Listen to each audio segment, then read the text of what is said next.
וקומה בעזרתי, וקומה בעזרתי, החזק מגן. Muy bien, hermanos, vamos a abrir nuestras Biblias en Amós capítulo 1, versículos 1 y 2. Estos dos versículos corresponden a la introducción del libro. El propio profeta nos provee aquí una introducción, una pequeña introducción a toda su obra. Leo para ustedes. Las palabras de Amós, que fue uno de los pastores de Tecoa, que profetizó acerca de Israel en días de Usías, rey de Judá, y en días de Jeroboam, hijo de Joás, rey de Israel, 2 años antes del terremoto. Dijo: Jehová rugirá desde Sión y dará su voz desde Jerusalén, y los campos de los pastores se enlutarán, y se secará la cumbre del Carmelo. En esta introducción hemos considerado al profeta, también consideramos la época del profeta. Estuvimos 3 domingos hablando del contenido de la profecía de Amós, y hoy vamos a estar considerando el versículo 2 que nos provee el tema del libro del profeta Amós. El título de este sermón es El pecado que seca y el juicio que enluta.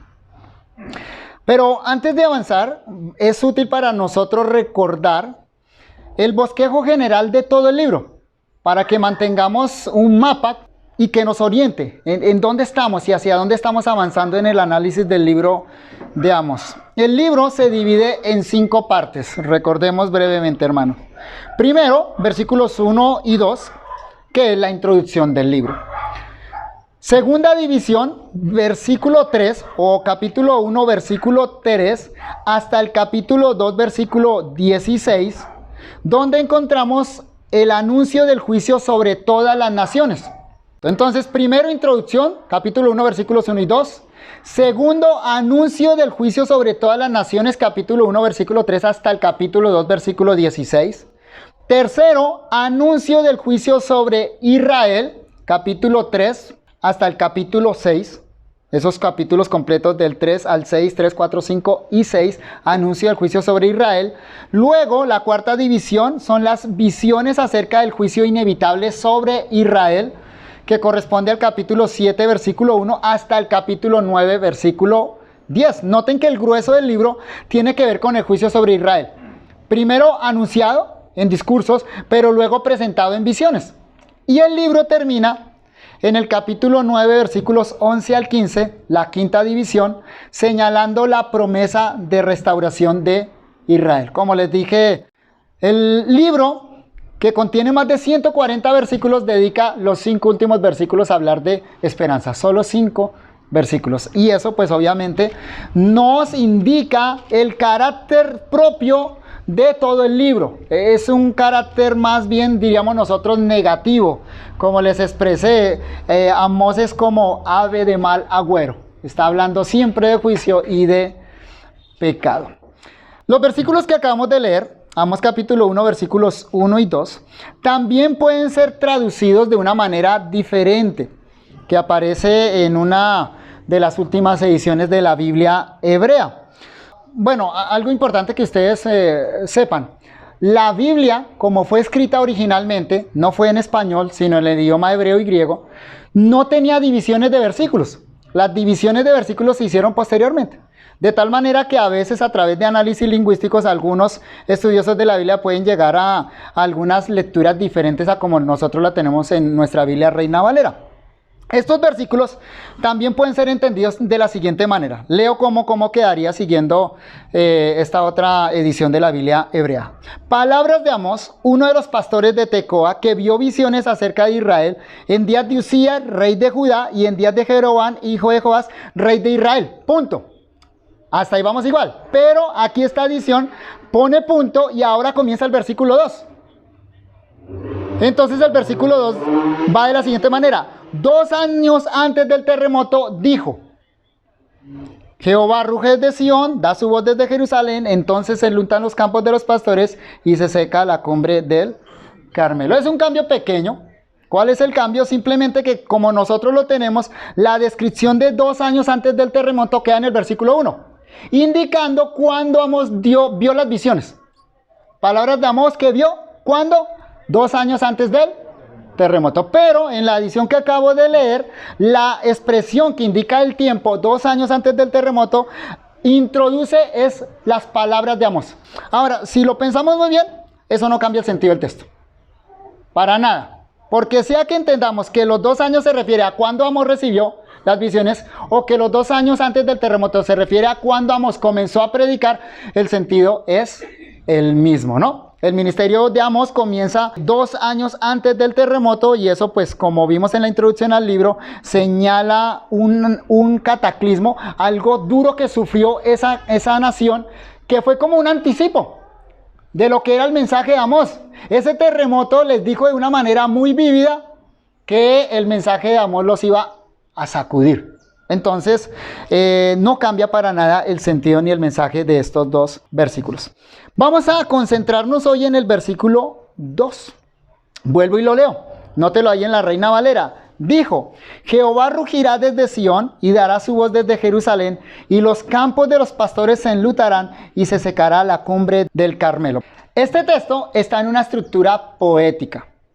Y una sugerencia, hermanos, para cuando ustedes estudien o lean los libros de los profetas, léanlos en una edición bíblica que versifique aquellos pasajes que aún en los profetas están en poesía.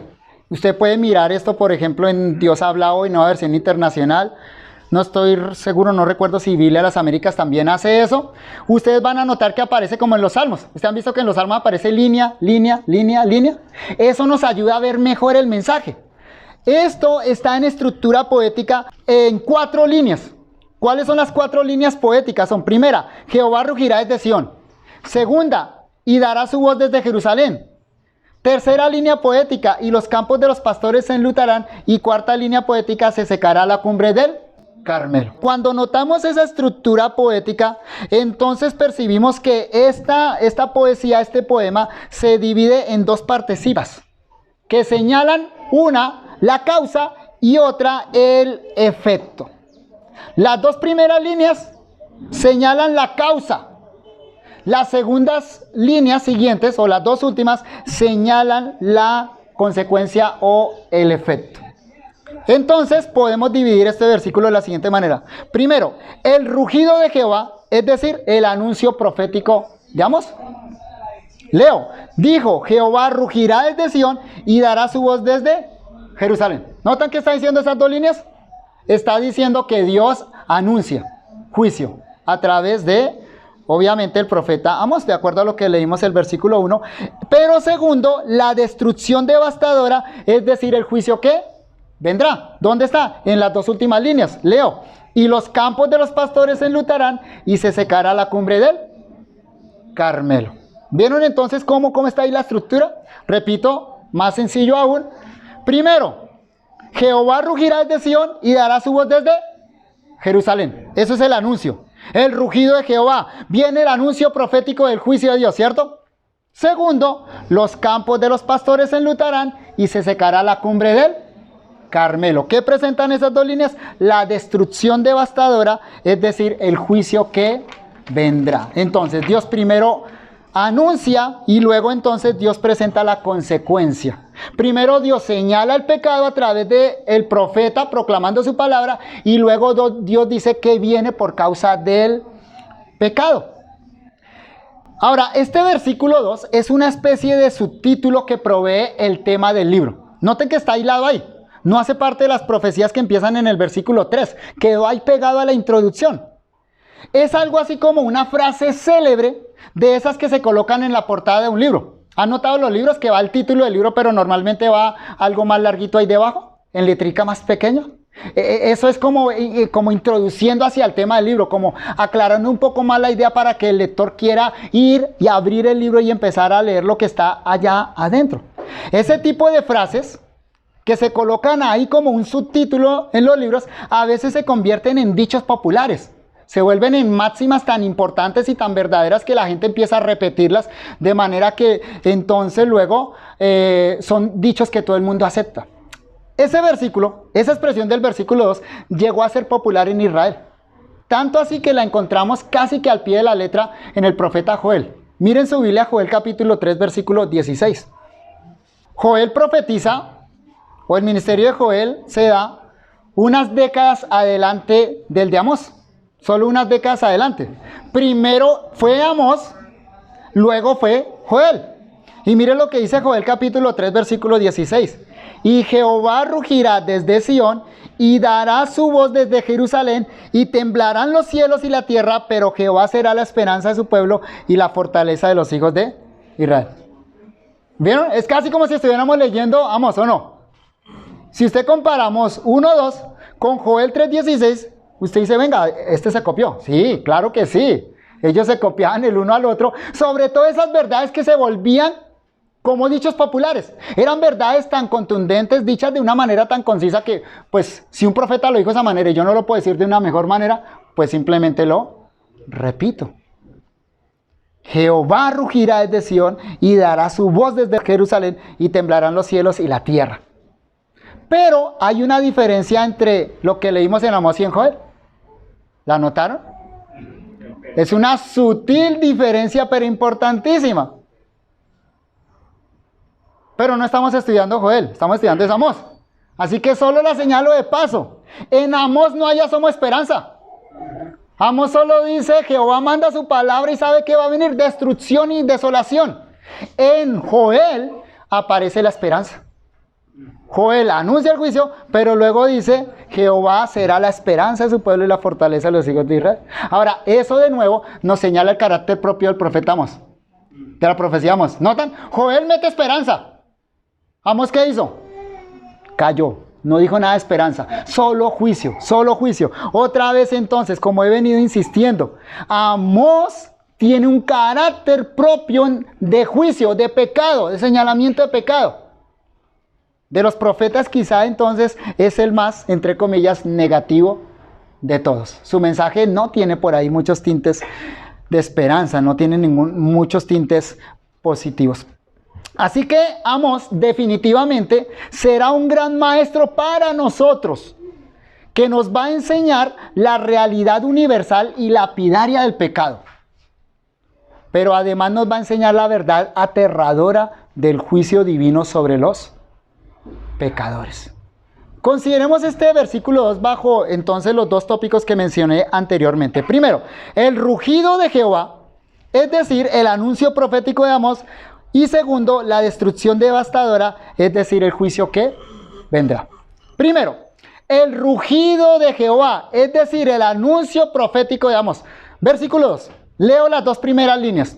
Dijo, Jehová rugirá desde Sión y dará su voz desde Jerusalén. Ahí ya dije, tenemos una estructura poética. Pero ahora, cuando leemos esas dos líneas, nos encontramos con un paralelismo que se llama sinónimo. Eso es parte del análisis ahí de la poesía. ¿Qué es un paralelismo sinónimo? Simplemente es que un autor dice algo y luego lo repite, dice lo mismo pero con otras palabras. No está diciendo dos cosas diferentes, está diciendo lo mismo pero con palabras distintas. Obsérvelo muy bien. La primera parte dice, Jehová rugirá desde Sión. La segunda parte dice, y dará su voz desde Jerusalén. Ahí hay unas líneas paralelas. Primero, Jehová es el actor, es el que hace la acción. Luego dice, la primera parte ruge, pero la segunda parte dice, da su voz. Ruge, da su voz, es lo mismo. Dar su voz es lo que hace un hombre, rugir es lo que hace un león, ¿cierto? Y la primera parte dice, desde Sión, ¿dónde se origina el rugido? ¿Dónde se origina la palabra de Jehová? Desde Sión. Y la segunda parte dice, desde Jerusalén. Sión y Jerusalén es lo mismo. Sión y Jerusalén son dos nombres para la misma ciudad. Entonces noten muy bien que nos está diciendo lo mismo en dos líneas paralelas. Así que ruge es equivalente a da su voz, Sión a Jerusalén. Jehová ruge proclamando su palabra, claro, a través del profeta Amós, y ese rugido o esa palabra de Dios se origina en Sión, en Jerusalén, pues esa era la ciudad donde Dios habitaba, donde habitaba el gran rey. Ahora, evidentemente ese rugido es un rugido contra el pecado, pero también un rugido causado por el pecado. ¿Por qué Jehová ruge? ¿Por qué Jehová da su voz? La respuesta clara es por causa del pecado. La figura del león Note que acá no aparece la palabra león, pero apareció la palabra rugir. Y cuando usted oye la palabra rugir, ¿en qué piensa? En un león, ¿cierto? La figura del león rugiente va a ser ampliada posteriormente por Amós. Y mire cómo nos la explicamos en el capítulo 3, versículos 3 al 8. Busque ahí en su Biblia Amós 3, 3 al 8. Y lo que quiero que notemos es esto. El rugido de Jehová tiene que ver con el pecado. Dios ruge por causa del pecado. Amós 3, versículos 3 al 8. ¿Andarán dos juntos si no estuvieren de acuerdo? ¿Respuesta? No. ¿Rugirá el león en la selva sin haber presa? Si el león está rugiendo, ¿qué va a pasar? ¿Algo bueno o algo malo? Algo malo. Bueno, para el león bueno, pero para el que escuchó el rugido malo. ¿Dará el leoncillo su rugido desde su guarida si no apresare? Si el león está rugiendo, es porque va de caza. Si no, está echado durmiendo. Pero cuando ruge es que está de caza. ¿Caerá el ave en lazo sobre la tierra sin haber cazador? ¿Se levantará el lazo de la tierra si no ha atrapado algo? ¿Se tocará la trompeta en la ciudad y no se alborotará el pueblo? La referencia a la trompeta es cuando un atalaya, parado en una torre, veía un ejército enemigo venir, tocaba la trompeta. Avisaba que el enemigo viera. ¿Usted se imagina lo que sucedía al interior de la ciudad? ¿Cómo el terror invadía a todos? Y entonces Amós pregunta, ¿habrá algún mal en la ciudad el cual Jehová no haya hecho? O sea, si Jehová se para y ruge, ¿qué es lo que va a suceder? Juicio. Va a venir juicio. Porque no hará nada Jehová el Señor sin que revele su secreto a sus siervos los profetas. Si el león ruge, ¿quién no temerá? Si habla Jehová el Señor, ¿quién no profetizará? Así que el rugido del león en el libro de Amós está claramente asociado al pecado. Primero, si Jehová ruge es por causa del pecado. Pero segundo, si Jehová ruge quiere decir que Él está enviando un juicio por el pecado. Otros profetas posteriores a Amós usan la misma figura del león para de nuevo mostrar el juicio divino. Observen por favor Isaías capítulo 5 versículos 29 y 30. La Biblia tiene su propia imaginería, es decir, la Biblia utiliza ciertas imágenes, ciertas ilustraciones, y esas ilustraciones normalmente se utilizan consistentemente. Entonces uno empieza a encontrar en la Biblia las expresiones acerca del león o el rugido del león, y esas expresiones tienen que ver con el pecado y con el castigo del pecado. Isaías 5, 29 y 30. Y aquí está hablando otra vez de Jehová rugiendo, Dios rugiendo. Su rugido, el rugido de Dios será como león, como de león. Rugirá a manera de leoncillo, crujirá los dientes y arrebatará la presa. Se la llevará con seguridad y nadie se la quitará. Quítele una presa al león. Y bramará sobre él en aquel día como bramido del mar. Entonces mirará hacia la tierra y aquí tinieblas de tribulación y en sus cielos se oscurecerá la luz. ¿Usted sí acostumbra a pensar de Dios así? ¿Cómo ve a Dios acá en esta figura del león rugiendo? ¿Sabe cómo está Dios? Enojado. No por capricho. Dios está enojado por causa del pecado. Normalmente nosotros pensamos que el pecado es algo suave, liviano. Ah, no. Eso lo arreglamos en el camino. No, y la gente, ayer hablamos con los jóvenes de eso, y la gente dice, no, Chuchito me entiende. Ahí no las arreglamos, él es buena gente. No, yo no veo esto acá en estos textos. Jeremías capítulo 2, versículos 14 y 15. Otro profeta, ya vimos a Amós, vimos a Isaías. Ahora note Jeremías utilizando la misma figura del león. ¿Es Israel siervo? ¿Es esclavo? ¿Por qué ha venido a ser presa? O sea, la respuesta es sí, Israel llegó a ser siervo, sí, Israel llegó a ser esclavo, sí, Israel llegó a ser presa. Los cachorros de león rugieron contra él, alzaron su voz y asolaron su tierra. Quemadas están sus ciudades sin morador. Lo que Amós e Isaías anunciaron anticipadamente, ahora Jeremías lo está viendo con sus ojos. Jeremías presencia el cautiverio, está viendo cómo vienen los babilonios y arrasan con Jerusalén por causa de su pecado. ¿Y nota cómo lo expresa Jeremías? Con la figura del león. Si alguien le preguntara a Jeremías, Jeremías, ¿qué pasó en esta ciudad? ¿Por qué esta ciudad está asolada? ¿Por qué esta ciudad quedó de esta manera tan destruida? La respuesta de Jeremías sería, el león rugió. ¿Quién es el león? Jehová. Ténganlo ahí en su mente. Jeremías capítulo 25, versículos 30 y 31. Por eso les digo que Amós nos va a dar una fisionomía al pecado, una radiografía de lo que es el pecado, pero nos lo va a poner en palabras concretas, masticado como decimos nosotros, en plastilina, para que entendamos cómo es que Dios está con relación al pecado y cómo actúa Dios con el pecado. Tú pues, le dice Dios al profeta, tú pues profetizarás contra ellos todas estas palabras y les dirás. ¿Notan? Contra, no a favor, sino contra. ¿Y cuál es la figura? Es esta. Jehová rugirá desde lo alto y desde su morada dará su voz. Rugirá fuertemente contra su morada. O sea, contra el templo que estaba en Jerusalén. Dios no tuvo reparo en destruir el templo, aunque era el lugar donde habitaba. Israel pecó, hay que destruirlo todo. Canción de lagareros cantarán contra todos los moradores de la tierra. Llegará el estruendo hasta el fin de la tierra porque Jehová tiene juicio contra las naciones. Él es el juez de toda carne. Entregará a los impíos a espada, dice Jehová. Dios no puede negarse a sí mismo. Y su naturaleza es santa y justa. Y esa naturaleza santa y justa implica que Dios debe castigar el pecado. Dios no puede cerrar los ojos. Dios no puede tapar el pecado. Dios tiene que actuar contra el pecado. ¿Y qué mejor entonces? ¿Qué mejor que la ilustración del león o no? ¿Usted se lo está imaginando? Si no logra imaginárselo, busque esta tarde un documental de Nat Geo de los leones en casa, para que usted entonces piense de una manera correcta de Dios. ¿Cómo es Dios con relación a mi pecado? No al pecado de Jerusalén.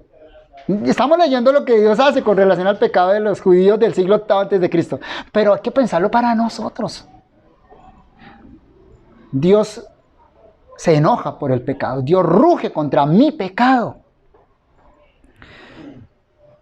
Como aprendimos al comienzo de este estudio del profeta Amós, del libro del profeta Amós, Jehová ruge a través del profeta. Es decir, Dios proclama ese juicio a través de la boca del profeta. Por eso los pronunciamientos de Amós sonaban, tronaban en los oídos de esta gente. Pero lo particular que estamos leyendo acá, en Amós capítulo 1, versículo 2, es que la palabra divina de juicio se origina en la capital de Judá, en el reino del sur. El texto dice, Jehová rugirá ¿desde dónde? Desde Sión. ¿Y dará su voz desde dónde? Desde Jerusalén. Lo particular en nuestro versículo es que la palabra divina de juicio se origina en Judá, en Jerusalén. La capital de Judá eran los enemigos del reino al que Amós está predicando. Ya lo repetí varias veces acá, ¿no?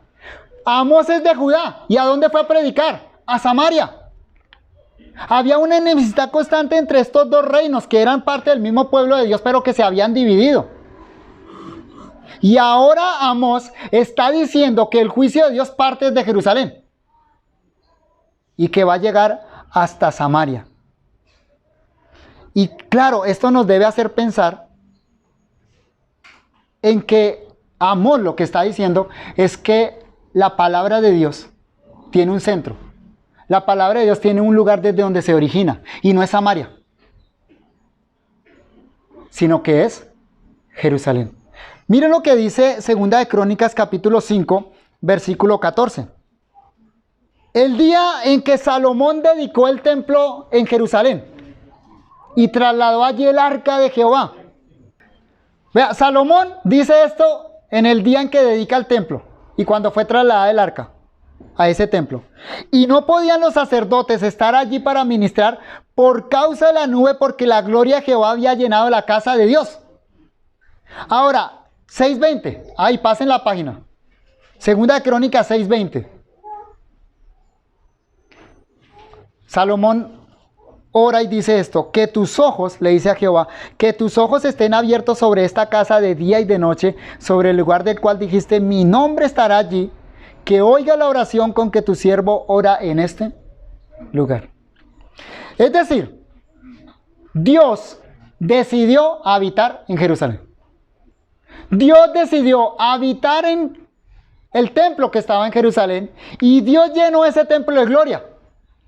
Y en el antiguo pacto, en el Antiguo Testamento, ese era el lugar del trono de Dios. Dios lo había dicho en Deuteronomio, él iba a escoger un solo lugar. Un solo lugar. Y ningún israelita tenía el derecho a elevar otro lugar de culto. Para que los israelitas alabaran a Dios, honraran a Dios, tenían que ir hasta Jerusalén.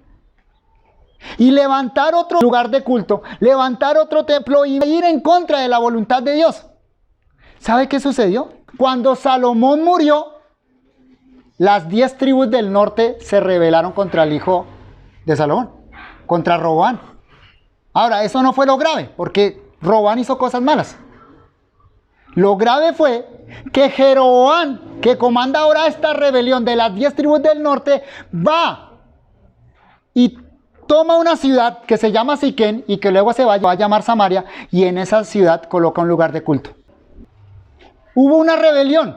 Israel hasta ese punto, hasta el gobierno de Salomón, era una sola nación, estuvo unificada bajo el comando de David y luego de Salomón. Pero ahora, a partir de Roboam, el hijo de Salomón, 10 tribus, las 10 tribus del norte se rebelan. Fue por causa de unas determinaciones equivocadas de Roboam. Pero el punto es este: en esa rebelión comandada por Jeroboam, entonces las 10 tribus del norte consagran una ciudad que se llama Siquén y luego se va a llamar Samaria. En esa ciudad levantan un templo. En esa ciudad dicen que ahora van a ofrecer sacrificios y además ordenan a gente como sacerdotes que Dios no había dicho que fueran sacerdotes. ¿Observan lo que sucedió allá? No fue una rebelión simplemente, no fue un asunto político. Lo que sucedió allá es que ahora hay una religión rival. Hay un culto que rivaliza contra el culto de Jerusalén. Pero más aún, lo que sucedió en ese entonces es que la tribu del norte, Israel, estas 10 tribus, le dieron la espalda a Jehová. Porque no se sometieron a la manera como Dios había dicho que debían adorar. Ahora, el asunto es este. Amós les está diciendo a los israelitas, a la gente del norte, les está diciendo que el juicio de Dios parte desde Jerusalén. Para que lo entendamos, pongámoslo en un contexto actual. Es como si un musulmán se parara al lado de la Estatua de la Libertad en Estados Unidos y dijera, clamara fuerte con un micrófono: Estados Unidos debe ser destruido. Eso fue lo que sucedió acá. Amós le está diciendo a los israelitas: ¿sabe de dónde ruge Dios? Desde Jerusalén. Ahora, no es que Amós sea un proselitista político. No, es un profeta de Jehová. Y lo que está diciendo es cierto. La afirmación de Dios significa que Dios escogió un lugar de culto. Y ese lugar de culto era Jerusalén, no podía ser otro. Y como los israelitas abandonaron el culto de Jehová, entonces, ¿qué les espera ahora? Juicio. Y el juicio va a venir precisamente desde el lugar que ellos rechazaron: Jerusalén. Hermanos, Dios no acepta una adoración que Él no haya prescrito. Si Dios dice que es en Jerusalén, es en Jerusalén. Aunque haya que viajar 50 o 60 o 100 kilómetros, ¿tiene que ser en dónde? En Jerusalén. Eso era así en el antiguo pacto. Ahora, a nosotros en el nuevo pacto, Dios colocó un lugar en el cual se encuentra con el hombre, y es un único lugar. Y no es un lugar, es una persona. Es nuestro Señor Jesucristo. Y si Dios dice que nosotros nos encontramos con Él para perdón de pecados solo en Jesucristo, buscar otro medio significa darle la espalda a Dios. Y si así hacemos, no podemos esperar nada más sino que el león ruja contra nosotros. Pero pasemos a considerar brevemente la segunda parte de nuestro versículo. La destrucción devastadora. Es decir, el juicio que vendrá. Nos lo describamos en las dos últimas líneas del versículo 2. Mírelo allá, Amós capítulo 1, versículo 2, la última parte de ese versículo. Y los campos de los pastores se enlutarán y se secará la cumbre del Carmelo. Otra vez allá hay un paralelismo sinónimo, es decir, nos dice lo mismo en dos líneas paralelas. Obsérvelo bien. Los campos de los pastores se enlutarán y se secará la cumbre del Carmelo. ¿Cuál es el paralelismo? Bueno, en la primera línea dice los campos de los pastores. En la segunda línea dice la cumbre del Carmelo. Dos lugares, ¿notan? La primera línea dice se enlutarán. La segunda línea dice se secarán. Está diciendo lo mismo, ¿notan? Nos está presentando gráficamente las consecuencias del pecado, pero sobre todo el juicio de Dios. Y la manera como nos lo presenta el profeta Amós es gráfica, para que nosotros lo entendamos y veamos qué tan drástico es eso. Aquel rugido que se originó en Jerusalén sale directo hacia el norte, hacia los campos de Israel, y va a llegar a la cumbre del Carmelo. Si usted mira un mapa geográfico de Israel, va a notar que Judá está al sur, era la nación del sur, Jerusalén, ¿sí? Y que el Carmelo está al norte de Israel. O sea, este es un rugido que se origina en el sur y que atraviesa todo Israel y termina ¿en dónde? En el norte. Pongámoslo en nuestro contexto. Es como si se originara ya en el extremo sur de Colombia, la Amazonía, atravesara toda Colombia y llegara al Cabo de la Vela, Punta Gallina, al lugar más extremo al norte de Colombia. O sea, ese rugido va a atravesar toda la nación de Israel, toda su geografía, todos sus montes, todos sus ríos. No va a dejar nada de pie. Incluso ese rugido va a alcanzar las naciones vecinas, como vamos a leer a partir del versículo 3. Aquí entonces tenemos descrito en estas palabras el juicio divino y sus resultados como consecuencia del pecado. Los campos de los pastores era lo más preciado para esa cultura agrícola y ganadera. ¿De qué vivían ellos? De la agricultura y de la ganadería. Si se secan los campos, ¿qué sucede? No hay Super Inter. No hay Ara. Ah, qué sorpresa, no. El arroz no se produce en el Ara. Se produce en el campo. La carne no se produce tajadita, lista para el asadero. La carne proviene de vacas que comen pasto. Si se secan los campos de los pastores, ¿con qué quedaba esa nación? ¿Qué sucedía con su economía, con su comida? Y el Carmelo, se refiere a un monte, el Carmelo era una fortaleza. Era la fortaleza del norte. Entonces, si Dios destruye el Carmelo, la nación va a quedar totalmente desprovista en el norte. Va a quedar sin fortalezas, va a quedar desarmada. Y la amenaza que Dios les había dado, ¿sabe de dónde provenía? Del norte. Los asirios. Los asirios iban a entrar por el norte hacia el sur para destruir Israel. Y eso sucedió. Así que Dios les está diciendo, se van a quedar sin comida, se van a quedar sin economía, pero también se van a quedar sin fortalezas militares para que se puedan defender. Dios siempre va a quitar nuestras fortalezas, ¿o no? Dios siempre va a atacar aquello que nosotros apreciamos para que nos quedemos indefensos y veamos qué tan terrible es el pecado. Y es interesante que el juicio alcance también la naturaleza, ¿o no? Bueno, ¿quiénes pecaron? ¿Los campos? ¿El Carmelo pecó? No, los israelitas fueron los que pecaron, pero el pecado del hombre también alcanza la naturaleza, ¿o no? ¿No fue así en el Edén? Cuando Adán peca, ¿qué le dice Dios a Adán? Le dice, la tierra te producirá espinos y carnos. Ahora, no es que Dios esté castigando la tierra, es que castigando la tierra, ¿quién castiga? Al hombre. Si la tierra le produce cardos y espinos a Adán, entonces ahora tiene que sudar para conseguir el pan. La tierra no va a querer darle el pan, entonces Adán tiene que meter más esfuerzo para que aprenda cuán amargo es haber dejado a Jehová. Pareciera ser que la naturaleza es más sensible al juicio de Dios, ¿o no? Que el hombre. Porque los campos se enlutan, el Carmelo se seca y el hombre se endurece. Se endurece más, se vuelve soberbio contra Dios. Y esto nos enseña una verdad maravillosa, hermanos. Los desastres naturales no son cosas del azar. Los desastres naturales no son simples efectos de leyes universales. Sí, Dios las usa. Claro que sí.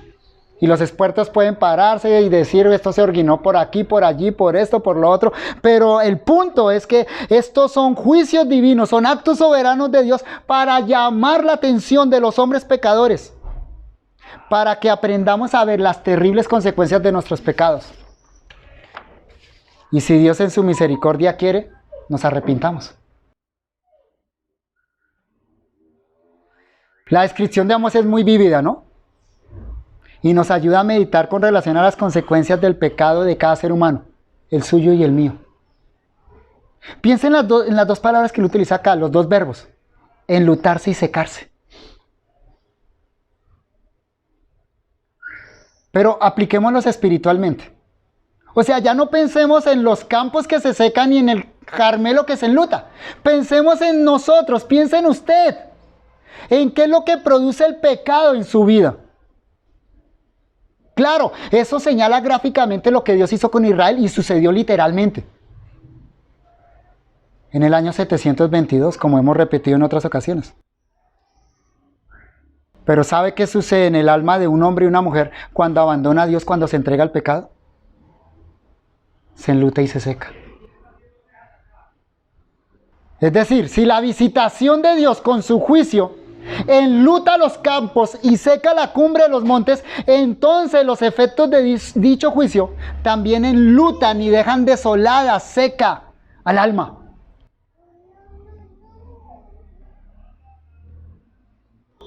Pero eso sí, tengamos en cuenta algo, hermanos. Dios aquí actúa indirectamente. Porque Dios no puede hacer nada malo. Dios no peca. En Él no hay nada malo. O sea que Dios utiliza esos medios para llamarnos al arrepentimiento. Pero generalmente lo hace dejando seguir las consecuencias de nuestros propios pecados. Pablo nos lo enseña así en Romanos capítulo 1, versículos 24, 26 y 29. Lo leo para ustedes, Romanos 1, 24, 26 y 29. Por lo cual también Dios los entregó a la inmundicia en las concupiscencias de sus corazones, de modo que deshonraron entre sí sus propios cuerpos. ¿Notan el juicio de Dios? Entregarlos a sus propios pecados, entregarlos a la inmundicia. Sigue diciendo Pablo, por esto Dios los entregó a pasiones vergonzosas, pues aún sus mujeres cambiaron el uso natural por el que es contra naturaleza. ¿Qué hace Dios? Sigan en sus pecados. Eso es juicio. Termina diciendo Pablo, y como ellos no aprobaron tener en cuenta a Dios, Dios los entregó a una mente reprobada. Pero el salmista nos lo dice más gráficamente. El salmista expresa esa misma tragedia del pecado en su vida después de haber pasado por la oscuridad del pecado, después de haber untado su vida con toda la suciedad del pecado, ¿sabe qué dice David? Mientras callé se envejecieron mis huesos. En mi gemir todo el día, porque de día y de noche se agravó sobre mí tu mano, se volvió mi verdor en sequedades de verano. ¿Nota las consecuencias del pecado? El pecado deja a la persona, lo deja usted y me deja a mí, deja a la persona con la misma sensación de aquel que ha perdido a su ser más querido. Solo el que ha pasado por ese tipo de luto sabe a qué se está refiriendo entonces Amós. Esa sensación terrible de haber perdido lo más querido. Esa amargura, esa soledad que siente el que está doliente.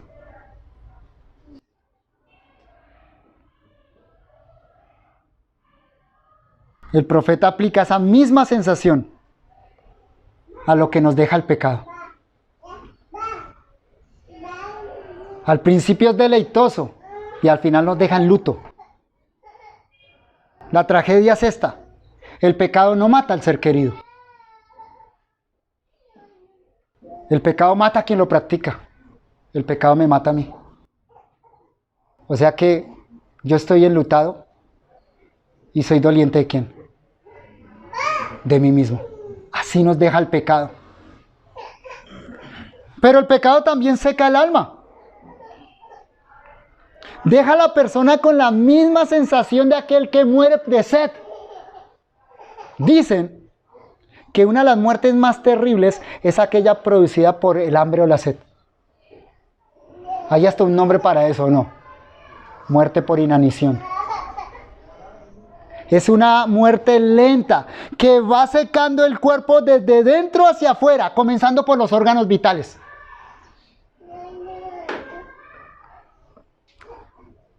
Una descripción fisiológica de esto: pérdidas mayores del 12% del agua, del peso corporal, significan alto riesgo de mortalidad. 15% provoca sequedad en la piel, se detiene totalmente la diuresis y se imposibilita la capacidad de tragar alimentos. Hay dificultad para beber. 20% de pérdida de peso corporal es el límite máximo de la deshidratación. En esta fase, en el 20%, en esta fase la piel se agrieta, el cerebro se encoge y ocupa menos espacio en el cráneo. Los vasos sanguíneos que lo conectan pueden romperse. El volumen de la sangre deja de llenar los órganos. Finalmente sobreviene la muerte.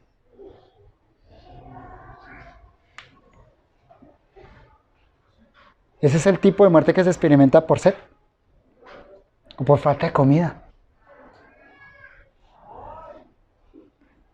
Amós nos recuerda que eso precisamente es lo que hace el pecado con el alma del hombre.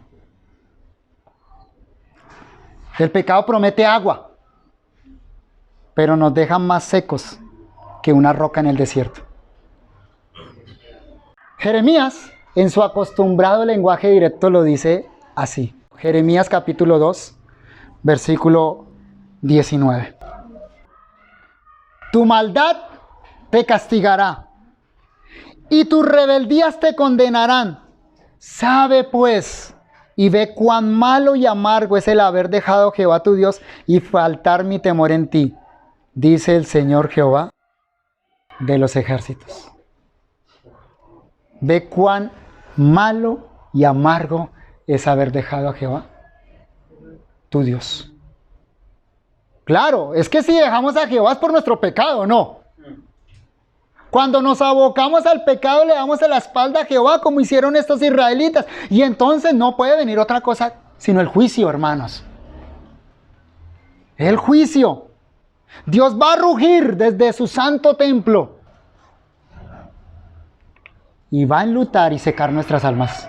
No Dios directamente, sino Dios a través de las consecuencias de nuestros propios pecados. Unos versos antes, Jeremías había dicho lo siguiente. Ahí mismo, Jeremías 2, 12 y 13. Espantados cielos sobre esto y horrorizados.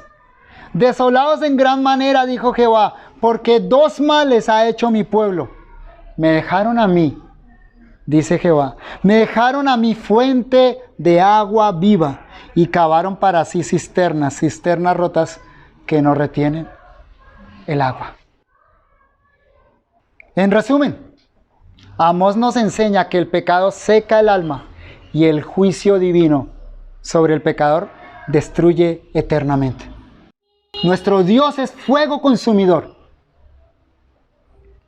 Las doctrinas del pecado y el juicio divino serán claramente presentadas por Amós de la forma típicamente antiguo testamentaria, vívida, no teóricamente. ¿Notan cómo nos lo presenta Amós? Así es más fácil entender, ¿o no? Pensando en el león que ruge, en los campos que se secan y en el monte que se enluta. Así enseña el Antiguo Testamento, con un lenguaje gráfico. Y este verso que hemos analizado hoy, solamente la introducción a la riqueza que encontraremos en todo este libro. Comenzando con unas descripciones muy prácticas. A partir del versículo 3, unas descripciones muy prácticas de lo que es el pecado, ejemplificados por los pecados de las naciones vecinas contra sus vecinos. Vamos a tener ejemplos claritos de qué es el pecado ahí. Éramos. Pero finalicemos señalando que aquel rugido de Jehová contra Samaria no fue su rugido final. Aún queda por venir un último rugido del león de la tribu de Judá, Jesucristo. ¿Sí ha visto que la Biblia le llama a Jesús el león de la tribu de Judá? Hay que leerlo a la luz de lo que Amós nos dijo hoy. Ese león, Jesucristo, va a rugir. Sí, Él vino para morir por el pecado. Sí, Él vino para ofrecer salvación. Y hoy es el día de salvación. Pero el día final, el león de la tribu de Judá rugirá para destruir definitivamente a sus enemigos, incluidos aquellos que no se arrepintieron de sus pecados. Pero también va a renovar la tierra con su rugido. Es un rugido que va a ir devastando, pero creando. En los días de Amós, Jehová rugió desde Sión, enlutando y secando la tierra de Israel. Pero viene el día cuando el león de la tribu de Judá, Jesucristo, va a rugir desde la Sión celestial, trayendo el juicio final. Y uno de los ancianos me dijo, no llores. A Juan, en el Apocalipsis, uno de los ancianos, uno de los seres celestiales, se acerca a Juan y le dice, no llores, Juan. He aquí el león de la tribu de Judá, la raíz de David, ha vencido para abrir el libro y desatar sus 7 sellos. O sea, para traer el juicio final. ¿Qué será de ti cuando ese rugido alcance toda la tierra y a todos sus habitantes? ¿Qué harás aquel día? Cuando Jehová lance su último rugido a través del león de la tribu de Judá. ¿Qué será de ti? Hoy es el día de salvación. Hoy, no mañana. החזק מגן